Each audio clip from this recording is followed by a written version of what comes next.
We record. Okay. Hello. Good morning. I'm saying good morning now because, well, when I started, at least came up here, it was 6 o'clock in the morning, but all right, y'all, let's rock. Good morning. Good morning. Welcome back, or welcome to another episode of The Inside Perspective, where we intentionally learn, experience, and grow. So for today's episode, it's for the self-aware girlies because we can be a little bit too smart for our feelings, and it doesn't really allow us to feel. And so for me, I really wanted to do this episode because I am one of those self-aware girlies. I am a person that understands and is so intelligent and is so aware of my feelings that sometimes I don't really I make sense of it so fast. I don't even allow myself to be mad. I don't allow myself to be pissed off. I don't even give myself a chance to get there because I'm already so solution oriented and just jumping to the solution.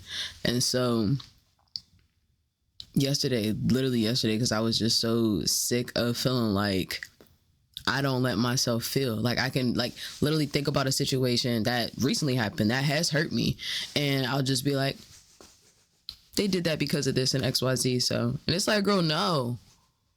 There's like two people inside of me. The one girl is like, okay, yeah, this happened. She's used to doing things. And then there's this new bitch that stepped in as a recent, and I love her. And she's just like, no, they had you fucked up. And I was hurtful. And I was wrong. How are we feeling about that? And then there's me, and they're like, and so I reached out to a therapist, and a somatic therapist specifically, because they are individuals who work with individuals with trauma, complex PTSD, and they teach you how to be present in your body. Deion Sanders, I think there's a tweet by him or from him, I can't remember 1,000% sure, but it says, be where your feet are, stay where your feet are. And that's something that I'm working on, because I'm not always as present as I would want to be in my body, and it can be very frustrating. But I have been giving myself a lot of grace to understand that this new practice is new, and I have to give myself the chance to be in it and to figure out what I like about it, what I don't like about it, what I need to change. And what I found out that I don't like about it is the fact that I don't feel my feelings. And I'm not gonna hold y'all. Once I had left the message on the potential therapist line, I felt so defeated. Because I'm literally on this woman's voice message, like crying, asking for help. And it's just like, damn, this shit is serious. Like, my body really does want this. My body really does need this. And so I need to learn how to feel my feelings so I can be there and actually support my body and myself, because I am so used to intellectualizing everything. Like, I am y'all see the amount of books, like this is just one of the places where I keep all my books, and I learned so much about, how to do the work, how to understand what happened to you, like all these books, bro. And that's great that I'm able to learn and understand that, but it doesn't really help my body in processing what has occurred. So that was why I wanted to reach out to a therapist, because I wanted to learn how to allow my feelings to serve their purpose. And so I'm hoping she calls me back today, Buki, so I can get into the thick of things. And so this would be my first time seeing a somatic therapist. I was in therapy, y'all know, for like almost 7 years of my life, talk therapy, which is great. Like, I needed that. But now learning how to be present in my body consistently, because I do have my moments, especially right now when I'm here with y'all, like very present. Sometimes my mind can wander, but if y'all see me do this, it's because I'm bringing my spirit back to me to be present and to be open, and to be vulnerable with not only myself, but with you all. Because I feel like that's really important, and a big part of being present is that you kind of have to be vulnerable with what you have sitting in front of you. So Yeah. Let me give me another sip of tea because, like I said, y'all, it's early. But I love being up this early. I feel like that y'all could probably hear my beanbag in the back, and all I'm going to say is, I'm sorry. But to continue, as you already know, it's season 2, so we come in with the new segments. So one of the segments that I'm introducing right now is called Art at the Moment. And Art at the Moment is about any form of art that has inspired me or helped me through something or helped me feel something, since we're talking about feeling our feelings. And so the first song is, I have my notes on my other iPad. And this is my problem. I got too many damn electronics. But the first song is called 2 Hours by Toby Lou featuring T-Pain. And it's the one, like, I like the one without T-Pain too, but the one with T-Pain, there's a bar that T-Pain has, and I'm like, yes.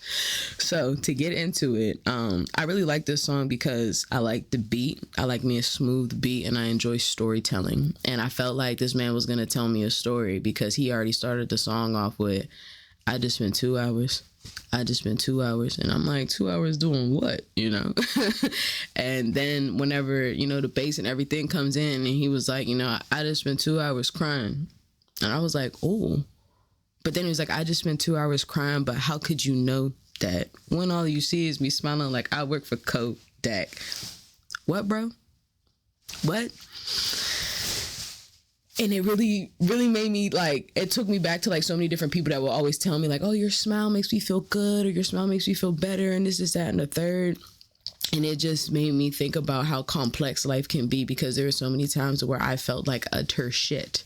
Like, I felt bad or down. Because it's funny, when it comes to feeling your feelings, it's almost like you don't want to feel the good feelings or, like, the bad ones, too.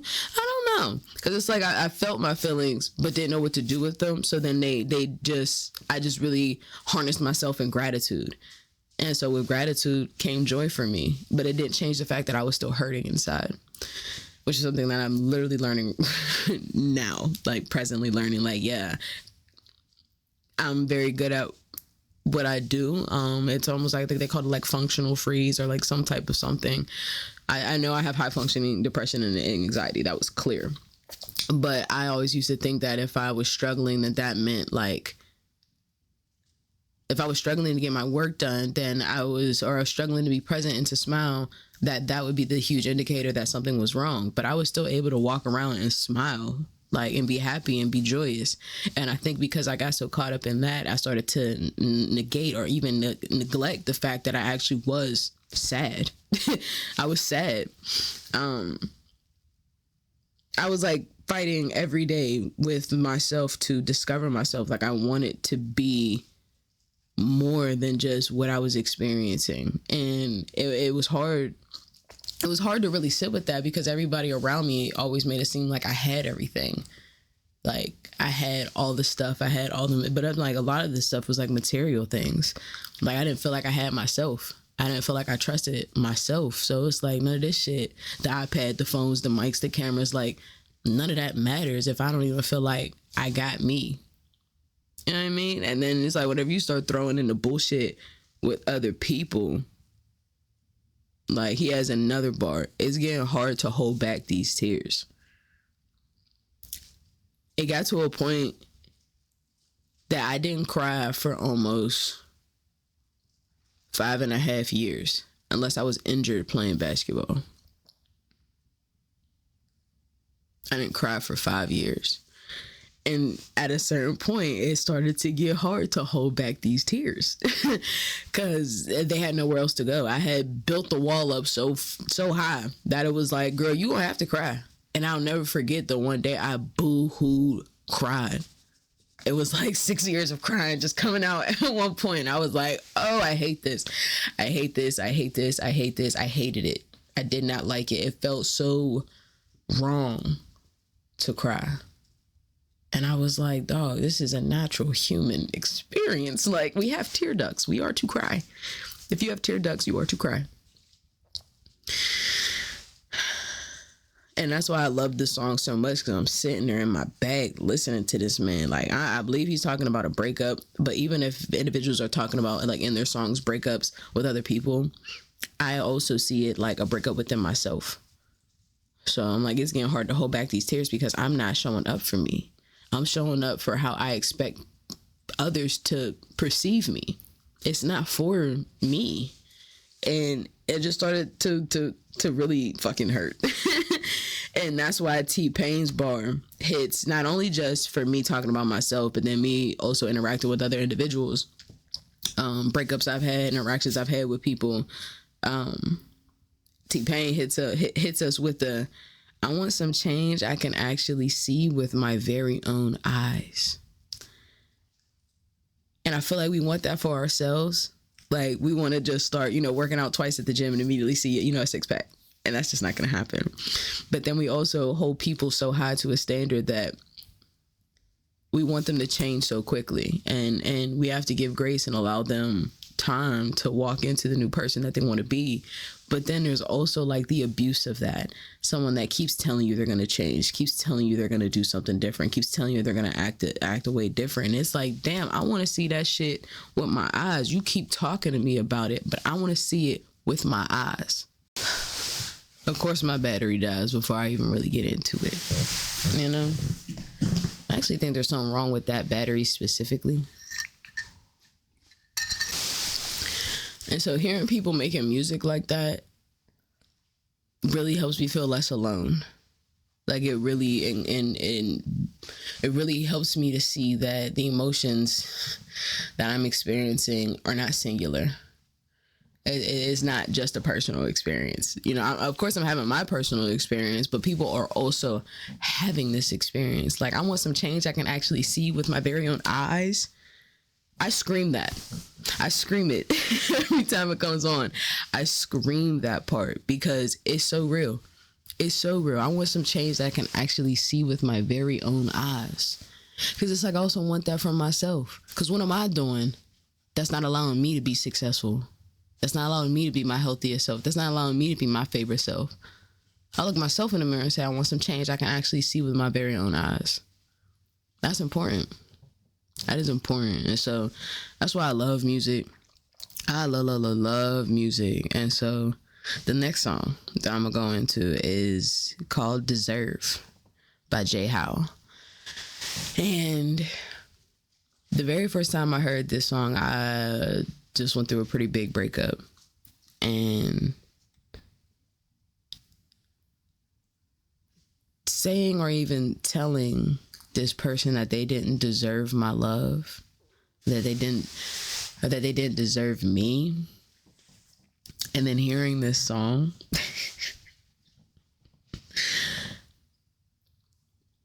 it was hard. It was really hard, but this is why I love music, because it helps me process. It helps me see things. It helps me understand things. Because there's a line in this song, and he literally says, how many times do I have to fight to give my love? How many times?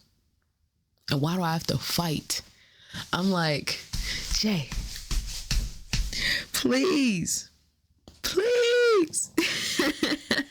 Because it sucks whenever you feel like you're not enough, or if you're giving too much, or if you're putting so much in and you're really not getting that back. Like, or if someone's literally telling you like you're doing too much or you are too much. That is a shitty feeling. I've been told this many of times. You're too this, you're too that, or you're not enough of this, or you're not enough of that. And when I learned, I was with the wrong person.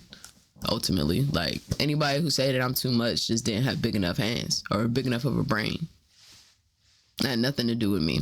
And that's okay if we're not for each other. But hearing that, like, how many times I gotta fight to give my love. And then the next one, and another part of the song, this man said, gave it my all, but you wanted whatever. Guess I'm too much. But these are songs that I've been listening to as I'm going through friendship breakups. I'm giving myself the opportunity to really feel everything that came from that. And then also already having the knowledge of knowing when something was going to happen, but having hope and trust that it was going to be different. It's almost like a slap in the face.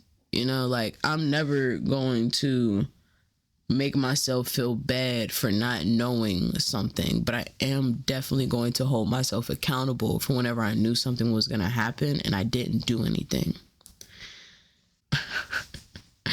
And so when it comes to breakups in general or disagreements in general, where I feel like I'm standing in my feelings and I'm standing in my truth and that wasn't enough, then you don't deserve me. You don't deserve me. And so learning that what I have to offer is worth it, is genuinely worth it to the right individual, of course made me feel good, but then still knowing that there were so many people in my life that weren't that. And now I'm navigating those feelings from those interactions and from those experiences. It takes strength and it takes a lot of honesty, because I'm always going to be a big person of what part did I play? What behavior did I allow? And that's why I literally just said, I won't hold myself to the fire for something that I didn't know, but for some shit that I did and then it happened, I'd be like, damn it. But everything is something to learn from. Oh, that's the garbage man. I'm like, what the hell is that? I thought my heat was kicking on. I'm like, it's 70 degrees outside. Okay, my bad, y'all. But yeah, everything is something to learn from. And so that's what I chuck it up to be. And I use music and different forms of art to support me through that. So thank you for joining me on Art of the Moment during this segment of the podcast. And so now when it comes to the feelings, it's time to get into these notes, y'all. I took notes for this. Like, went to the American Psychological Association, the APA, okay, to get defined notes, right? And so this is a part of the show that I call the science behind it, right? So this is the science behind what our emotions are. So I'm going to start off with the definition from APA. According to the American Psychological Association, APA, emotion is a complex reaction pattern involving experiential, behavioral, and psychological elements. Emotions are how individuals deal with matters or situations they find personally significant. Emotional experiences have three components: a subjective experience, a physiological response, and a behavioral or expressive response.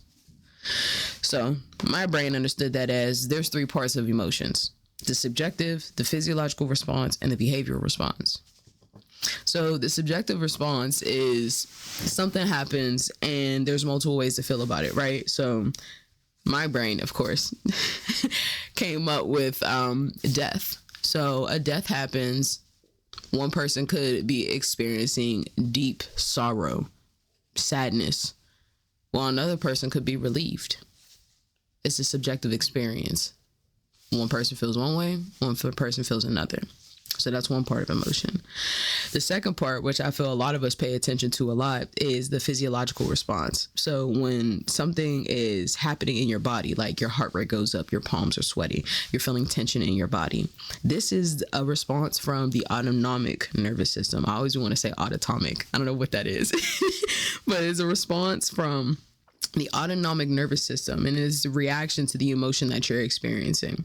And this is something specific that I wanted to make sure I highlighted for y'all. So the autonomic nervous system controls our involuntary bodily responses and regulates our fight or flight response.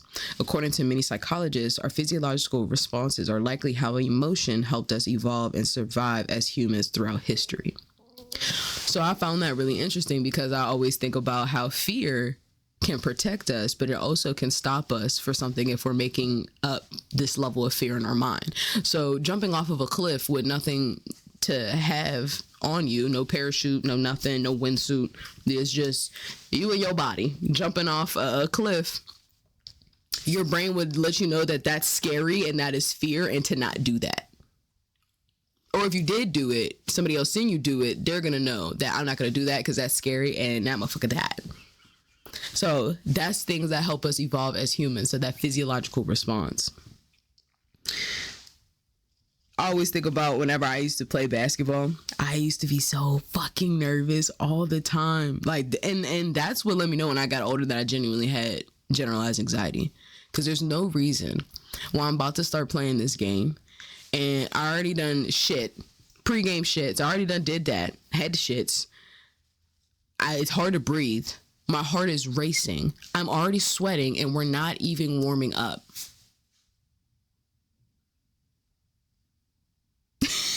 So that was my physiological response to us having a game. And the game is the subjective response or the game is the subjective part of emotion, because I had teammates that was geeking to play, ready to get on the court, excited to get on the court. But then there's me, terrified. And so the behavioral response is the way you act. It's the way you act. Your behavioral response is the actual expression of that emotion. So for example, a laugh or a smile. You see something, you see a cute baby. If you like babies, me, puppies, I'm going to be excited. You're going to get a smile from me. And so a lot of our behavioral responses is based on our personality, but also on society. Like, social media plays a huge part in this, just how people respond. Like if there's a certain response that you've seen somebody have on a video on TikTok, and then you start responding that way. Or it's like whenever we talked about when our eyebrows was looking good, we was talking about our shits was on fleek. Everybody was doing that. That was a behavioral response. So does that make sense to y'all? Y'all want me to go back over it? So even if we go back to the game, right? So the subjective response, brain, slow down. The subjective experience, the basketball game, that people can feel two different ways about. So exactly, me, I was nervous for my game or anxious about my games. Some of my teammates were excited about my games. Their physiological responses was that hype. They, get jumping rope, getting loose before the game, doing their stretches before we get on the court to do our warm up.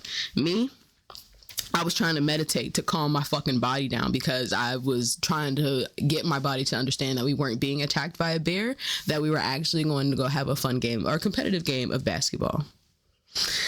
And so then the behavioral response, some of my teammates, they would go off on the court, double doubles, triple doubles. And then there's me just hoping I don't turn the ball over.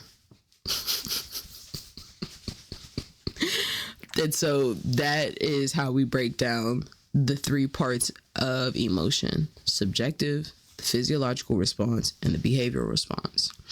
And so, of course, there is basic and complex emotions. The basic emotions are emotions that you can see whenever somebody happens, right? So if you're in the line, if you're checking out at Walmart and you see there's only one motherfucking line open, you're going to be like, and you can see that. Somebody could see that reaction on your face and tell you're annoyed. Or if you see a baby and you smile, you're happy. But complex emotions are whenever there's two or more emotions at play. So grief, jealousy, regret. There's underlying emotions that are still happening on that. Like, for example, technically anger is a secondary emotion. I wish I actually would have went into primary, secondary, tertiary. Maybe that's some shit that we can work on together, y'all. I have a post about it. But yeah, anger is a secondary emotion because first you're hurt. First you're hurt, then you're angry.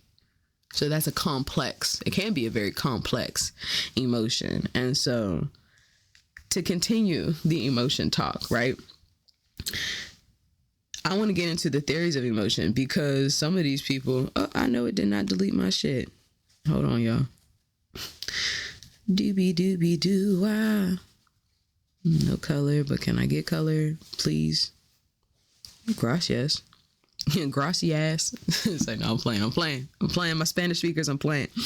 But yes, get into the theories of emotion. So there's the James Lang theory, which basically says that there's a stimulus that then leads to the physiological response that then leads you to a particular emotion. So there's three parts to it. So like how they break down the basics of what an emotional response is. Because then, there are the three parts of emotion, but then this is like theories of emotions too. So there's a stimulus, physiological response, the emotion. But the Cannon-Bard theory says that there's a stimulus event that triggers feelings and the physiological response at the same time. So like if you see a snake, you feel both the fear and your heart racing and you're taking off.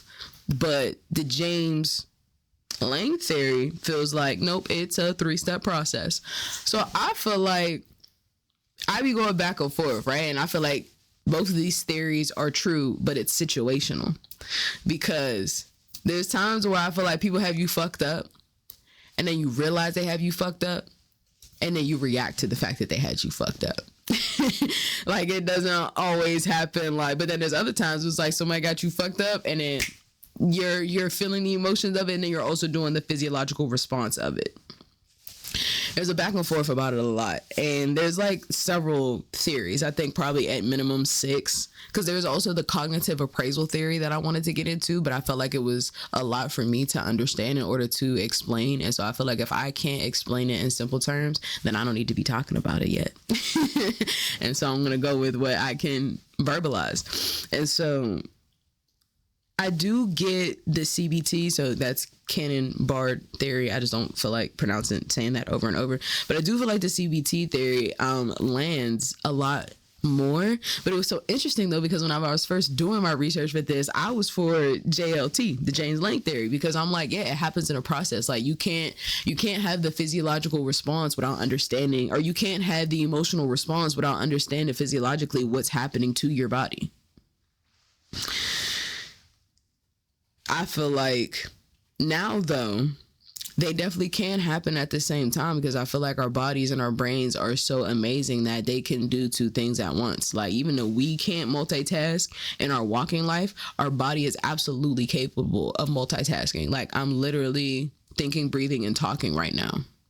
So, even though before I ain't believe James and Lange, is it Lange or Lange? Because it is Lange.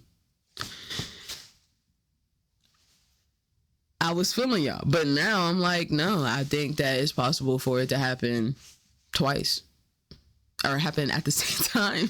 I think 2 things can happen at once. That's what I'm feeling with. So let me know in the comments what y'all think it is, or if there's another theory of emotion that you're vibing with that you feel like works for you specifically.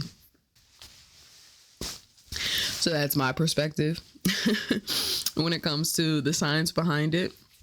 Of course, there's always more to learn, and I encourage you and implore you to do so. Ooh, you know that one eyeball scratch that you just, Lord. Okay, let me stop. So, my next segment, y'all, I can't make this shit up. That's the name of it. I can't make this shit up. This is a story time. And it's funny because what I have in my notes is this peculiar woman from work. And I don't like to talk about a lot of the things that happen at my job, because I don't know if anybody at my job watches my podcast. And they're gonna see me talking about them. But yeah, I had a very strange interaction with someone at work the other day, and I can tell it came from a place for them that they were seeking knowledge and they wanted to learn from me. But I feel like there's a difference in seeking knowledge and having intelligent conversation, or just trying to take all the knowledge that I have so you can possess it for yourself. And that's what I felt like, and that's what I felt like was happening. So this individual comes into my office, and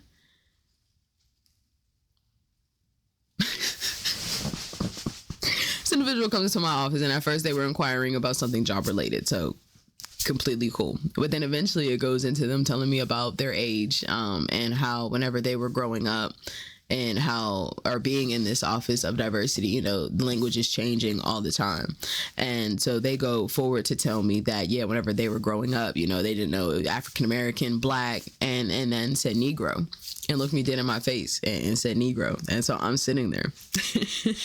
And so that's why I feel like the Cannon-Bard theory happens at the same time, because I did feel my heart rate increase And I also was pissed off because I'm just like, the hell are you saying to me right now? I'm like, so you telling me back in the day, you know, whenever you would have maybe been around my grandmother, you would have been calling her a Negro? Because that's what you were taught.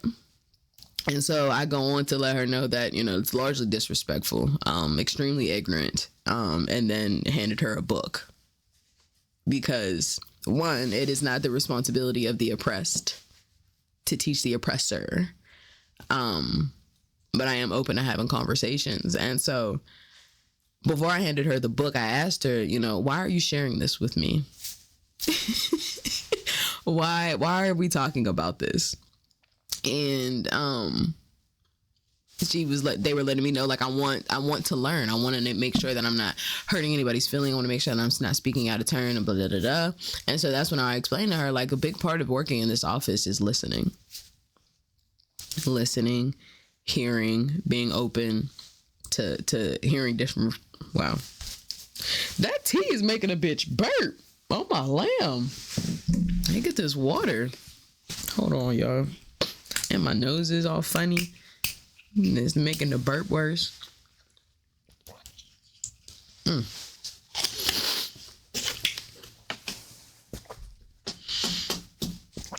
Woo. Okay. So that's when I explained, like, the whole purpose of being in this space is about learning and being open and being understanding and being willing to learn. It's not about having everything right all the time. The conversation got worse, quite frankly. Just more questions or inappropriate statements, to which eventually I gave another book about, because again, pick up a book, read a book.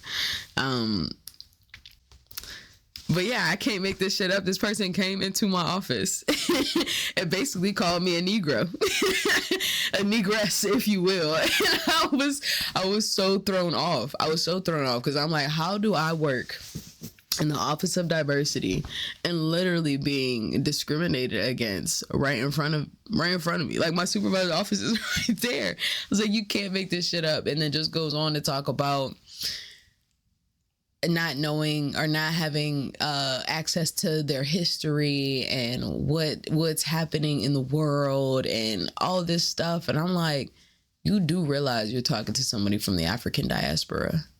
Like, I may not know exactly where I'm from in Africa or exactly, you know, what tribe or any of those things, but I am of African descent. And you're trying to sit in my face and tell me about not knowing your history? I was perplexed. I was perplexed. And so that's why I'm rocking with CBT right now, that theory, because I thought like it had to be the step-by-step process, but I do think it's situational still. And so for me, that interaction that I had, which again, I can't make this shit up. I still see this person looking me dead in my eyes, being like dead ass, being dead ass about this. And so because I guess in a way they were being vulnerable, like coming in and sharing their truth and speaking their truth, I can honor that. But the level of ignorance was definitely disappointing.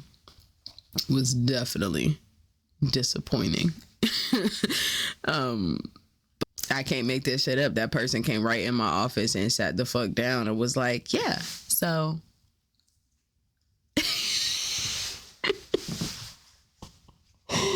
oh my gosh.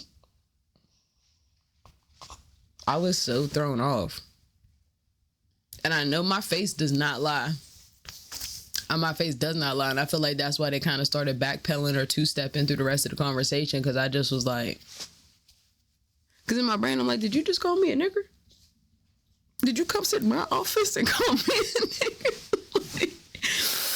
Blown. The one thing that kept going over and over and over in my brain was, ask them why they are asking you this. Ask them why they are asking you. Ask them why they are mentioning this. Why? Like, why? And I got my answer, and it helped me to understand where this person's perspective was and where they were coming from. And I hope those books are very helpful for them, because my And it's actually a great segue into my next segment, because it's called Pick Up a Fucking Book. Pick up a fucking book. And so when it comes to our emotions, one of the books that I feel like you genuinely need, like you need this book that if something happens to you and the first thing you do is text someone or call someone, like what I was talking about. What was I talking about? I don't know if it was in this clip, but what I was saying was, if something happens to you and the first thing you do is reach out to somebody to decide how you want to feel, the truth of the matter is that you don't trust yourself in your own experience. Like you don't trust that if something happened and that shit hurt your feelings, you have to go confirm with someone else that it did hurt your feelings. Stop looking for that confirmation. They're your feelings. It's your experience, because you may go to someone else and it just may not be that deep to them. And it very well might not be that deep to them, but it is that deep for you. So you need the book called What Happened to You. And it's by Dr. Bruce Perry and Oprah Winfrey. And so what I love about this book is that it really helps me see the humanity in my experience. I think a lot of times people really sleep on how dope it is to be a human, like a walking, breathing human being, and being able to acknowledge all of the systems that are happening inside us. Like they're multitasking, your body's multitasking like fuck, okay? And so when all that is happening in order to keep you alive, and that some traumatic shit actually does happen, it affects you, no matter if it's a big T trauma or a little T trauma. Like it's still going to impact that, right? And so for me, this book really breaks down trauma's anatomical and chemical responses and the causes and effect of it in your body, but still leaves a lot of room for you to understand the human experience. And so this book will talk about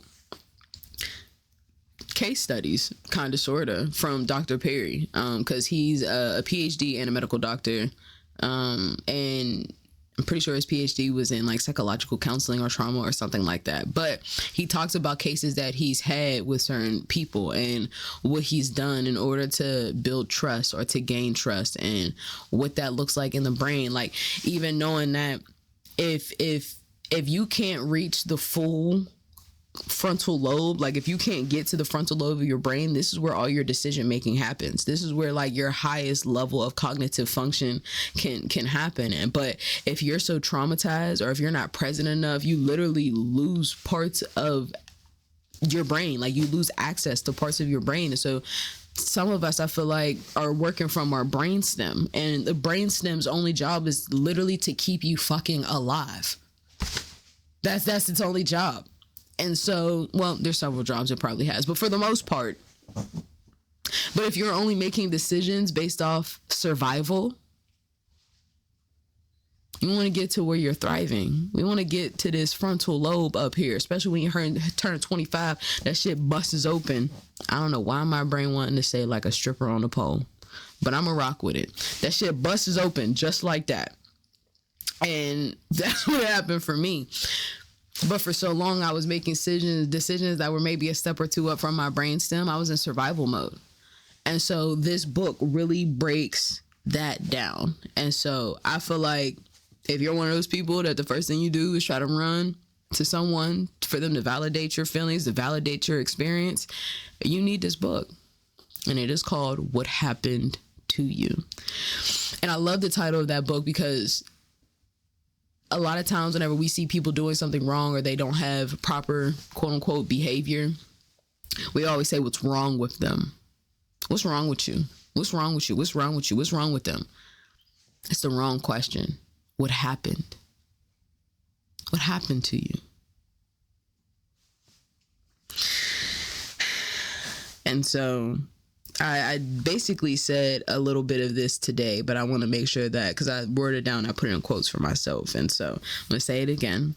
And it is, I am no longer punishing myself for not doing better when I didn't know better, but I am holding myself accountable for when I knew better and didn't do better. When you know better, do better, no matter how difficult it is, no matter what you lose in the process, because at the end of the day, you know what is best for you. You know what is going to make you your best self. That's literally why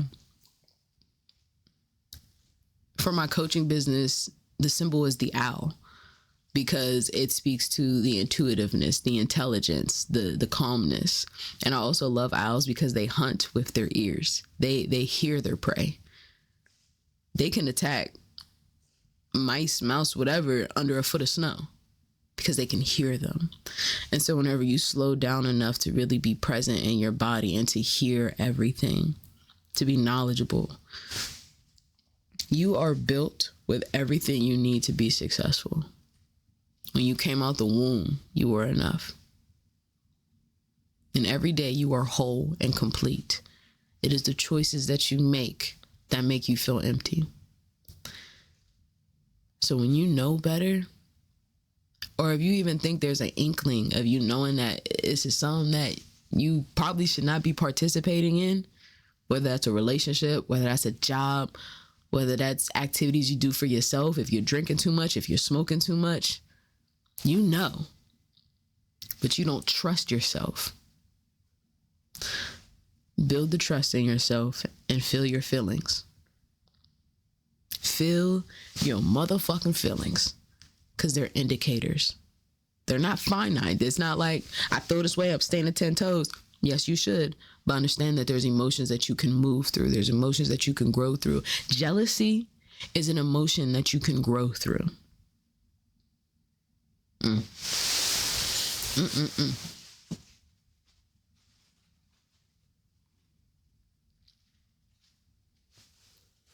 Making sure I covered all my notes.